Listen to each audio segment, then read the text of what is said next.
बचपन में जब हम स्कूल जाना शुरू करते हैं तो स्कूल में एक सब्जेक्ट पढ़ाया जाता है moral values. And one of the moral values is to say thank you.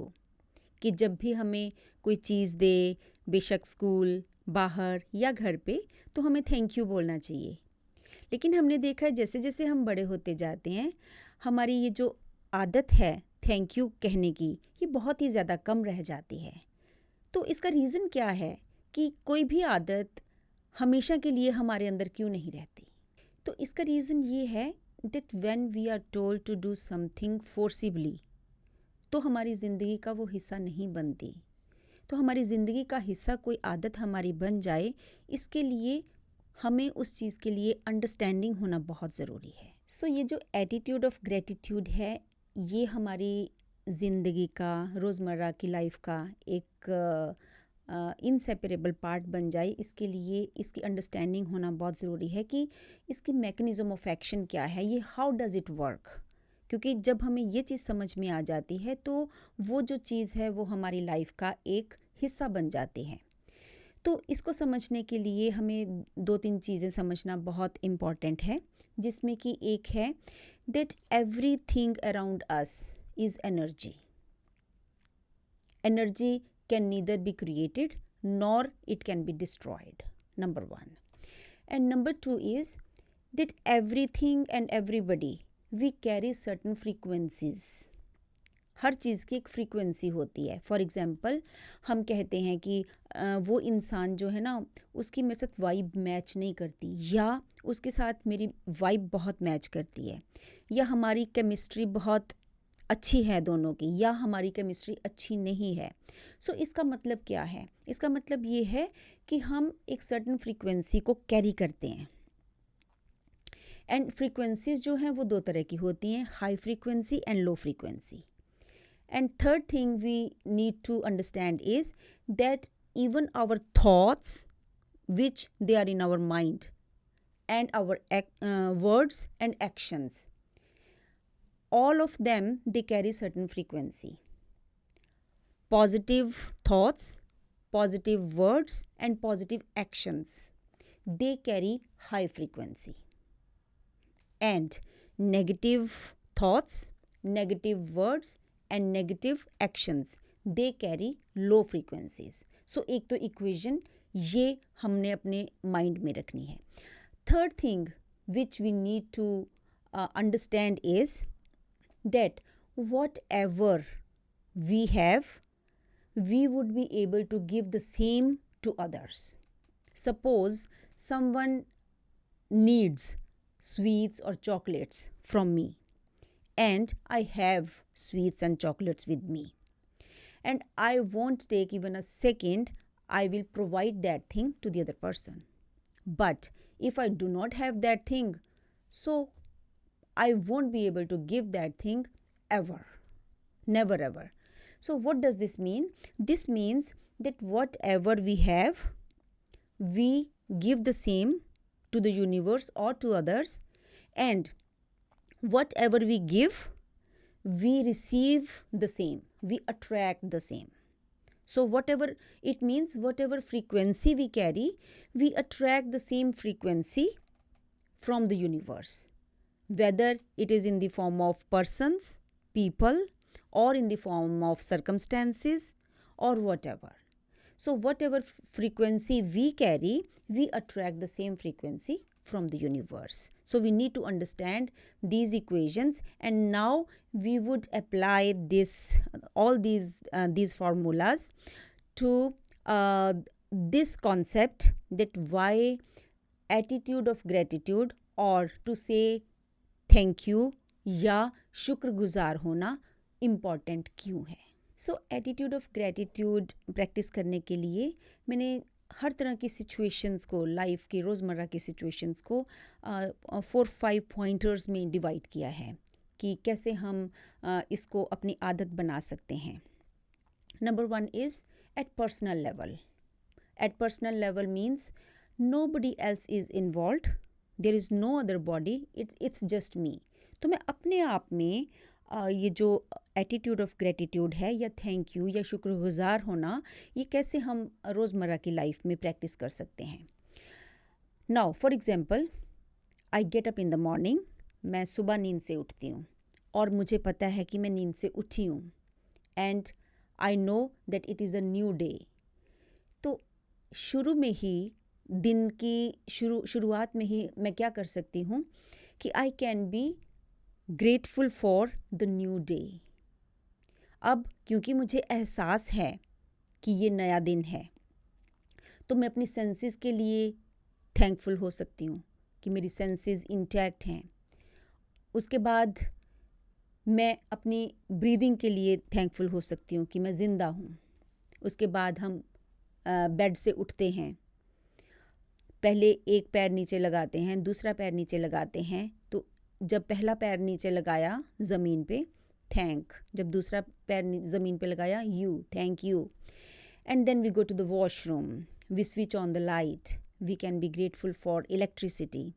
उसके बाद हम टैप खोलते हैं, हम पानी लेते हैं, we can be grateful for water, we can be grateful for washroom, we can be grateful for our drawing room, for TV, we watch TV, we go to the kitchen, we can be grateful for so many things, for fridge, for heater, for AC, like innumerable things.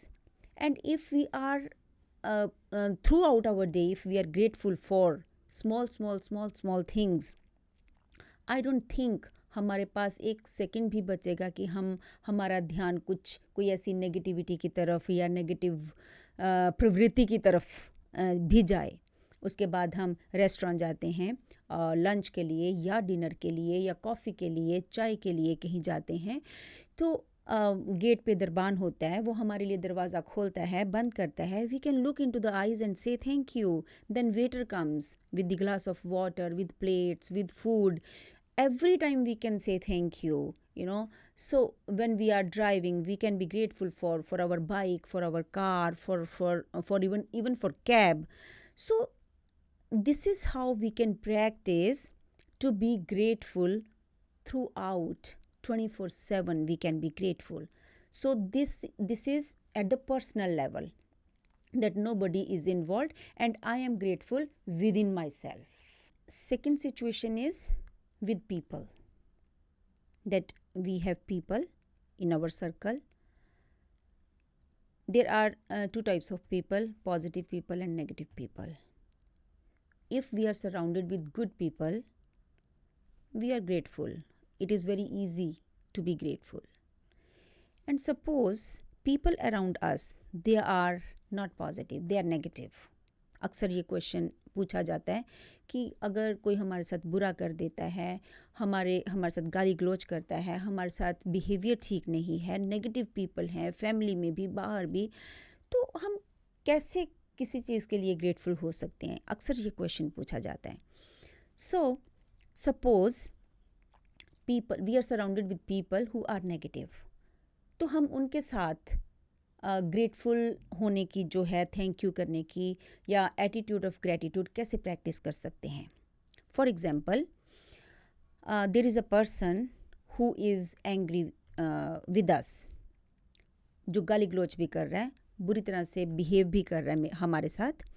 तो क्या होता है कि अब वहाँ पे हर जो situation है, जिस तरह का भी वो एट्रीब्यूट हमें दिखा रहा है, नेगेटिव एट्रीब्यूट, तो हम उसके अगेंस्ट सेम एट्रीब्यूट हमारे में पॉजिटिव हो सकता है. फॉर एग्जांपल, अगर हमें वो हमारा एंगर दिखा रहा है सपोज, तो उसका एंगर का ऑपोजिट पॉजिटिव एट्रीब्यूट क्या है? To be peaceful, to be calm, to not be angry. So अगर वो उसने हमें सपोज गाली निकाली है या गुस्सा किया हमारे पे, what we can do is we can keep our calm. मैं अपना काम रख सकती हूँ मेंटेन, मैं अपने आप में पीसफुल रह सकती हूँ. तो सपोज मैंने ये कर लिया. Now I should be grateful to that person because of that person I was able to keep my calm and peace. And secondly, I became aware of my that quality that मैं adverse situations में भी peaceful and काम रह सकती हूँ. तो ये जो एहसास है मुझे इसलिए हुआ क्योंकि वो मुझे अपना गुस्सा दिखा रहा है. So I can be thankful to that person कि बिकॉज ऑफ हिम मुझे अपने एक ट्रेट, पॉजिटिव ट्रेट की का एहसास हुआ और मैंने रिकग्नाइज किया. So this is how we can use all kind of negative traits और negative people to be grateful for. So now third point is situations. हमारी लाइफ में पॉजिटिव सिचुएशंस भी आती हैं और नेगेटिव भी आती हैं. पॉजिटिव सिचुएशंस में it is very easy to be grateful for. But अक्सर ये क्वेश्चन भी पूछा जाता है कि लाइफ में इतनी नेगेटिविटी है, हर तरफ नेगेटिविटी, हर तरफ नेगेटिव सिचुएशंस हैं, तो ऐसे टाइम कुछ भी तो ठीक नहीं हो रहा, तो ऐसे टाइम पे हम ऐसी सिचुएशन में हम कैसे ग्रेटफुल हो सकते हैं, कैसे थैंकफुल हो सकते हैं. अगेन इसका ये it is very easy. First of all it is very easy and very simple to do that. वो कैसे? वो ऐसे क्योंकि हम ये चीज़ें बुक्स में पढ़ते भी आ रहे हैं या सुनते भी आ रहे हैं कि जब हम किसी चीज़ के लिए रेडी हो जाते हैं ना, तो उस चीज़ का हमारे लिए एक टेस्ट रखा जाता है. फॉर एग्ज़ाम्पल, अगर हम एक क्लास में से नेक्स्ट क्लास में जाना है, हम पूरा साल पढ़ते हैं, उसके बाद एग्ज़ाम होता है, तो जब हम एग्ज़ाम में पास हो जाते हैं तो हम नेक्स्ट क्लास में एडमिशन होती है हमारी. सो सिमिलरली लाइफ में भी ऐसे ही होता है. सो जिस चीज़ के लिए हम रेडी हो जाते हैं, सज हो जाते हैं, तो उसके लिए हम नेचर जो है ना हमें टेस्ट में डाल देती है. तो टेस्ट में क्यों डालते हैं? क्योंकि हमने वहाँ से कुछ ना कुछ लर्न करके आगे इवॉल्व होना होता है, आगे अपना ग्रो करना होता है.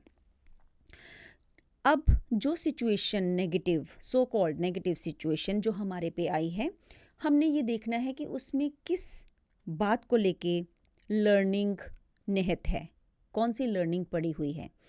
वो रिलेशनशिप इशू भी हो सकता है, वो कोई बीमारी भी हो सकती है, वो हमारा डिप्रेशन भी हो सकती है, वो हमारा एंगर भी हो सकता है, वो हमारी हैप्पीनेस भी हो सकती है.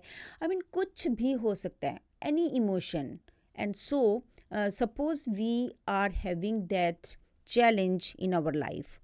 अब उस सिचुएशन में जो भी लर्निंग पड़ी है, तो हमने वो लर्न करके जिन सिचुएशंस के थ्रू हमारी वो लर्निंग हुई है या उसमें जो भी लोग इन्वॉल्व हैं, हम उनके थैंकफुल और वो सिचुएशन के लिए शुक्रगुजार हो सकते हैं, क्योंकि बिकॉज ऑफ दैट सिचुएशन हमारे जो लाइफ में वो लर्निंग आई. Because of that learning we are able to grow, we are able to evolve. Because of that evolution, we are on the path of our salvation. So this is how we can be grateful towards negative situations as well. So last but not the least, let us talk about psychological and spiritual level. We know that there is a triangle between mind, body and soul.